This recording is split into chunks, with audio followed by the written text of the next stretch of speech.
की गे गोरकी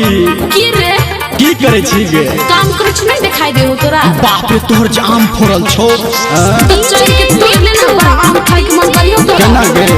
राजा पटसोनी मां गायत्री रिकॉर्डिंग स्टूडियो।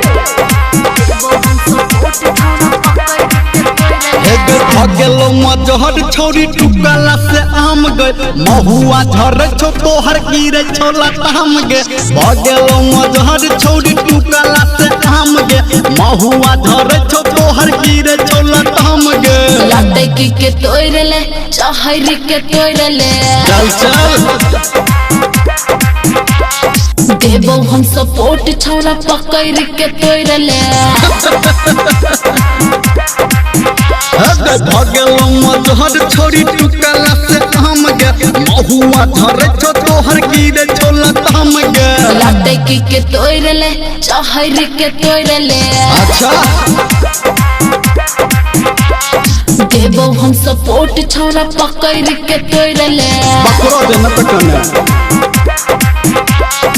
डीजे अभी आप सुन रहे हैं धर्मेंद्र पटसोनी निर्मलिया को।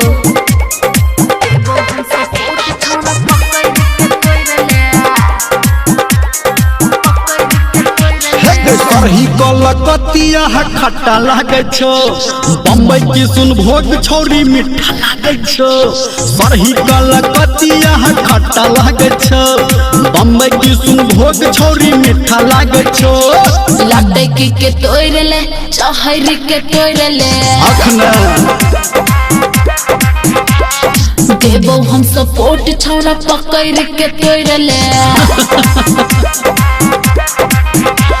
भगेलो मजहर छौरी टुकला से आम गे महुआ झर छो तोहर गिरे छो लताम गे लटे के तोड़ ले चहरी के तोड़ ले से चाहिए गे देबो हम सपोर्ट छौरा पकड़ के तोड़ ले तोहर ना बतो तब डीजे मिठू राजा पटसोनी।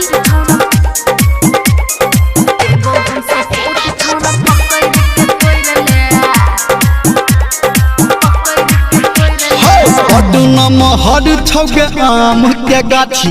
कले ओकर बाही अखन सुने हे के बाची बड़ महर छौ तोहर आम के गाछी कले ओकर बाही अखन सुन के बाची लटे के तोड़ ले चहरी के तोड़ ले चल जाइए देबो हम सपोर्ट छौरा पकड़ के तोड़ ले गाछे बड़ महर छौ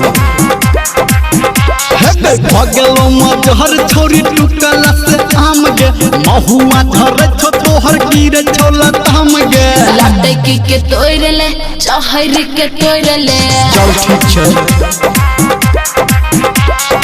देबो हम सपोर्ट छौरा पकड़ के तोड़ ले चल जाइए ना लटे के तोहर लेबो पकड़ के तोहर लेबो तू रहबे नीचे छौरी चढ़ के तोड़ लेबो